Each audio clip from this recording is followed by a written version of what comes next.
አነጋገረውም። የዕለቱ የመጽሐፍ ቅዱስ ንባብ ክፍል ዘኍልቍ ምዕራፍ 7 ላይ የሚያተኩር ይሆናል። የእግዚአብሔር ማደሪያ ድንኳኑ ከተመረቀ በኋላ ሙሴ ከእግዚአብሔር ጋር ለመነጋገር ወደ መገናኛው ድንኳን ገባ። በዚያም ስፍራ ቅድስተ ቅዱሳን ተብሎ በሚጠራው በውስጠኛው ክፍል የምስክሩ ታቦት ወደ ተቀመጠበት ዘልቆ እንደገባ እንመለከታለን። ቃሉም እንደዚህ ይለናል። ከምስክሩ ታቦት መክደኛ በላይ በሁለቱ ኪሩቤል መካከል ድምፅ ሲናገር ሰማ ይላል ዘኍልቍ ምዕራፍ 7 17 ቁጥር 8 እና 9። ይህ ጥቅስ የእግዚአብሔር ድምፅ የተሰማበትን ቦታ በዝርዝር ይገልጻል። ከመግለጫው የሚከተሉትን 3 ነገሮች ልብ እንበል። የመጀመሪያው ሁለቱ ኪሩቤል የሚለውን እናስምርበት። እነዚህ ሁለት ኪሩቤል የእነዚህ የሁለቱ ኪሩቤሎች ደግሞ ምስል በሰማይ ዙፋን ላይ በዘላለማዊው ክብር ተጋርዶ ያለውን የእግዚአብሔርን ክብር የሚያመለክቱ ናቸው። ዛሬ ዲያብሎስ በሚባል መጠሪያ የምናውቀው ቀድሞ ግን የእግዚአብሔርን ክብር የሚጋርድ ኪሩብ እንደነበር ተጽፎልናል።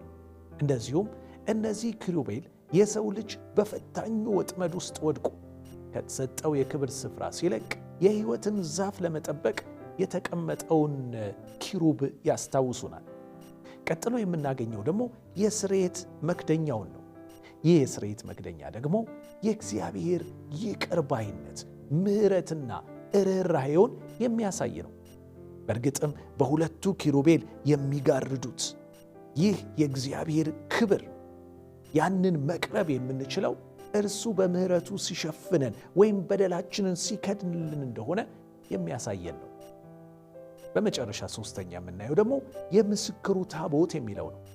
ኪሩቤሉና የምስክሩ ታቦት የተቀመጠበት ከታች ያለው ሳጥን የምስክሩ ታቦት በመባል የሚታወቅ ሲሆን በውስጡም የጌታ 10ቱ ቃላት የሰፈሩበትን ጽላቶች ይዟል። እነዚህ ቃላት የእግዚአብሔር ዙፋን የጸናበትን የፍቅር ሕግ የያዙ ናቸው። እንግዲህ እግዚአብሔር ከሙሴ ጋር ሲነጋገር ድምፁ ይሰማ የነበረው ክብሩ፣ ምሕረቱና የፍቅር ሥርዓቱ ከሚገኙበት ስፍራ ነበረ። የእርሱ ቃል በፍቅር መርህ ላይ የጸና በምሕረት የተሸፈነ ደግሞም ክብሩን የሚገልጥ እንደነበር እናያለን። ዛሬም በቅዱስ ቃሉ በኩል ይህንን ድምፁን ለእኔና ለእናንተ ሕያው አምላክ ሊያሰማን ይፈልጋል። እኛስ ምን ያህል ለመስማት ዝግጁዎች ነን? እንግዲያውስ ይህንን በመናፈቅና በመጠማት እንዲህ ብለን እንጸልይ። አባት ሆይ እኛም ክብርህ፣ ምሕረትህና ሥርዓትህ ከተገለጠበት ከቅዱስ ቃል ድምፅህን እንድንሰማ ጥንት ሙሴን እንዳነጋገርከው እኛንም ልታናግረን ወደምትችለው አምላክ ጆሮአችንን አዘንብለን እንድንቀርብ በጸጋ እርዳን። አሜን።